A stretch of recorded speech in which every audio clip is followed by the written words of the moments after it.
I would just like to apologize for the incessant drilling going on. I don't know what's happening out there. It's probably related to scaffolding, but it's so loud. But you know, a girl has got to do her job, so forgive me. Tumble out of bed and I stumble to the kitchen, pour myself a cup of Hi Dance Magazine readers, welcome back to Dance Magazine's YouTube channel. My name is Haley Hilton and this is the Begin Again vlog where I am chronicling my return to the dance industry after 9 years off with a chronic health condition. Today we are talking about when and why performers should get their equity card. We think this conversation is really important, particularly with pro-union sentiment on the rise within and outside of the dance industry as well. Okay, so first I'm going to tell you why this has been on my mind. I've always heard these crazy stories about auditioning without your equity card. I wrote a story about it a couple years back for Dance Magazine that I'll link in the piece that was really interesting but also like kind of traumatizing. So it was these stories that you hear about when you first move to New York, you first are joining the industry, you have to like build up audition experience, you have to get in front of people, you have to show them who you are, and the way you do that is by going to these union calls as non-union. And if you're non-union, they're not required to see you. And so if you want to be seen, people will show up at like 4, 5, 6 in the morning, and someone will bring a piece of paper and they'll make an unofficial list where you write your name on the list, you can go home and rest, come back, and then go into the audition, and they'll let you know at some point during the day if they're seeing non-union people or not. If they are, then they choose to adhere to this unofficial list, or they might not choose to adhere to that. You don't know. You don't, it's just a crapshoot. So, but if they're choosing to see non-union people, then it goes down that list and then they can cut it off whenever they want to. So it is, oh my gosh, so crazy. So I went to my first ECC audition as a non-union person. It was for Wicked, but I didn't realize the audition was happening until the morning of. And a very kind friend of mine put my name on the list, and I was number 78 or something. And I'm like, ugh, I don't know if I'll be seen, but I'm gonna go. I go and wait all day at Pearl Studios. I got there probably like 10 a.m. I wait all day at Pearl Studios, and then I have to teach dance at 3:30, and they saw male identifying first. They were gonna see female identifying at 2:30, but they were taking the groups in like 75 at a time, and I was number 80, and like people might not show up, you never know. And so people were like, I think that we're all gonna get seen, like they're seeing non-union, they have the studio booked out for a long time, like this is gonna happen for us, so Haley, get us up. So I'm like, okay. So I start texting literally every person I know on my call list who could sub for me. I texted like 20 people. I'm like sending into random Facebook group messages that I'm not even in, and I'm like frantically trying to find someone, and I'm just like striking out no across the board. But I'm like, I want to be seen. This is what I'm here for. So I reach out to all of my dance parents and I cancel class, which I've never done before. And I cancel class like an hour before class starts. And I'm like, oh, I feel horrible. This is so bad. Actually, it's more like 45 minutes before class starts. I never do stuff like that. I am type A. I am on top of things. But this is forcing me to be a crazy person. So I finally do that. We wait all day. I cancel class. The parents are gracious. I promise them that I will reschedule a makeup class, which means that I'm out the $100 studio fee for today. I had to like cancel all of these classes, and then I have to pay another $100 when I do my makeup class to go and hold class. So I'm like out $200 because of this audition to be seen. And I know a lot of people, everything I'm saying is like, oh yeah, this is not news. This has been going on forever. Like, people have had to get people to go in and fill their shifts at different things. People have canceled. People are like, it's just is what it is. It's like a rite of passage, it seems. An insane rite of passage, to be fair. And then they're like calling people in, and they're like, okay, we're seeing non-union. And they get to like number 60 something, and I'm like, oh my gosh, it's happening. It was worth it. I'm gonna be seen. I get to do this choreography. And then they come in and at like number 60 something, and they're like, we're not seeing anybody else. We're done. Those numbers might be slightly off because it was all a blur, but it was like looking like I was gonna get to be seen, and then all of a sudden I wasn't. And so they tell me that at 3:30, right when my dance class starts. So I'm like bummed. I'd waited all day, wasted all this time. I have to leave. I call all my dance parents. I'm like, okay, well, you guys, I'm running to the studio now. We'll start class 15 minutes late. Some of the parents could, some of them couldn't, because they had gotten babysitters. They had rearranged their schedules, and it was just this absolute disaster. I still had to hold a makeup class. It was just awful. And after that, I was like, I can't do this. I'm not gonna do this. This is insane. I know people do this, but I am not 23 anymore. I have multiple jobs that I'm navigating. I don't know how this is possible to do this. I can't do this. So that's what an audition looks like if you're non-union. If you're union, there's a website that you go on to. You can sign up for an audition. You know what time you'll be auditioning at. You show up before, you do your audition, you go home. It's all great. All I had really ever heard about the union was about auditioning, the chance to be seen, not having to go at 4 a.m. And I'm like, that is a draw.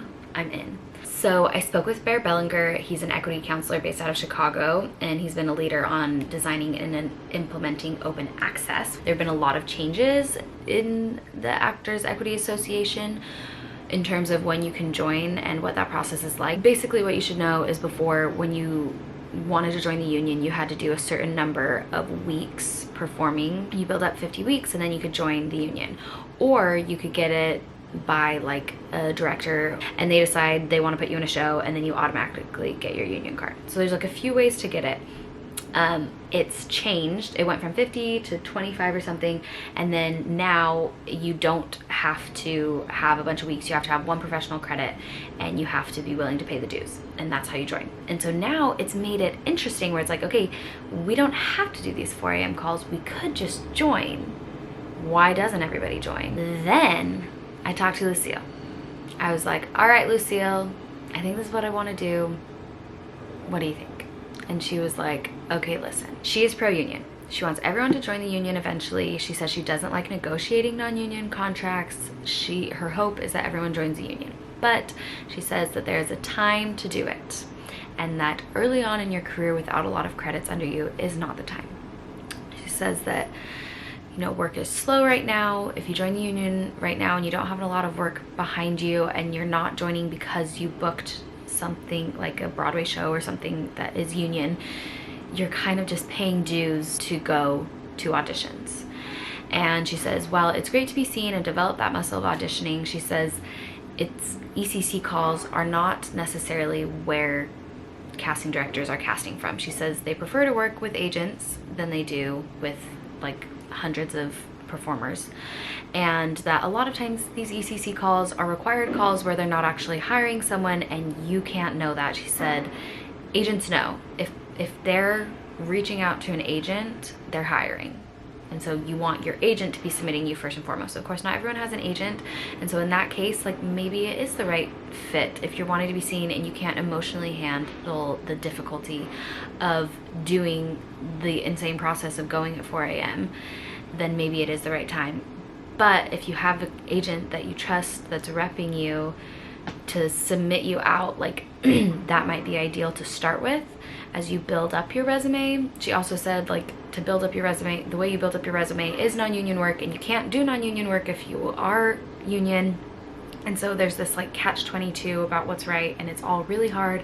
And of course, there's no like ideal perfect situation, but for me, Lucille wants me to wait.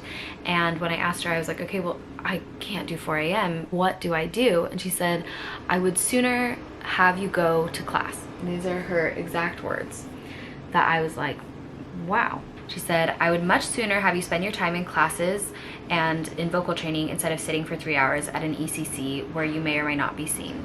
And they may or may not be hiring. She said, meet teachers, do spotlight classes. There are more productive uses of your time than this. And she said, it's kind of crazy that we all are go-getters and we all think like this is me being proactive. But she says it's not actually being proactive. It's not as useful for you as going to class and doing other things, and then count on your agent to submit you for the auditions that will actually get you in there. That's her opinion. That's her thought. Okay, I have to run to a dance class with Shannon Lewis because I am putting in that work and doing what Lucille says is more useful. So I'm gonna head out to that, and then I'll finish telling you all about when I get back from that, and then teaching, and then all the things. Okay, I'm back after a crazy day of taking Shannon Lewis's class, and it was very sweaty, and then teaching. So I will say, when I wrote that story for Dance Magazine about what it takes to join the union, at the time it was like adding up all those weeks. It honestly seemed like joining the union, it was like it was something you had to earn, and it was like a sign that you were good enough. Like if you were in a union audition, it's because like you'd passed through this filter that meant you were like worthy of being in that audition. And so it's something that was like very desirable, and something I would, you know, it was like, oh, that's one of the goals that you get to. It's interesting to talk to Bear and to hear like, oh, that's actually not what the purpose of a union is. Even though that's all I've known, I'm like, oh yeah, that's what this does. It helps you get into auditions. It's like a check mark. But to hear that like, no, that's not what unions are about, and it's about workers' rights, and it's not even about the audition necessarily. It comes down to being an individual decision. It comes down to, they were saying like location, where do you live, finances, are you in a position financially to do this?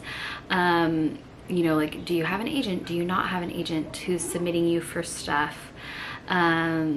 What do you have on your resume already? I think there's just like a variety of things that play into it. So you have to decide for yourself, with all that information, what works for you. But the purpose of a union, I think, is a good thing. And so I someday hope to be able to join the union. Good morning. It is obviously a new day, though I'm still in the same Taylor Swift sweatshirt because you're gonna have to take it off of my cold dead body. Yes, so it's a new day because my camera died. So basically, at the end of this video that is mostly me talking, I feel like, I don't know, I wanted there to be like this cut and dry clear answer where I can be like, this is what everyone should do. But really, it's just gonna depend on you. I think it's really beneficial to have like a team that you can go to, like talk to your community, talk to your agents, talk to your teachers, talk to people you trust, for them to say like what they think is the right fit for you and your circumstances. Let's see what happens. Trust the process. Isn't it a wild one? Thank you for listening, for caring, for supporting me. I love you all, and I'm excited for what comes next. Mwah!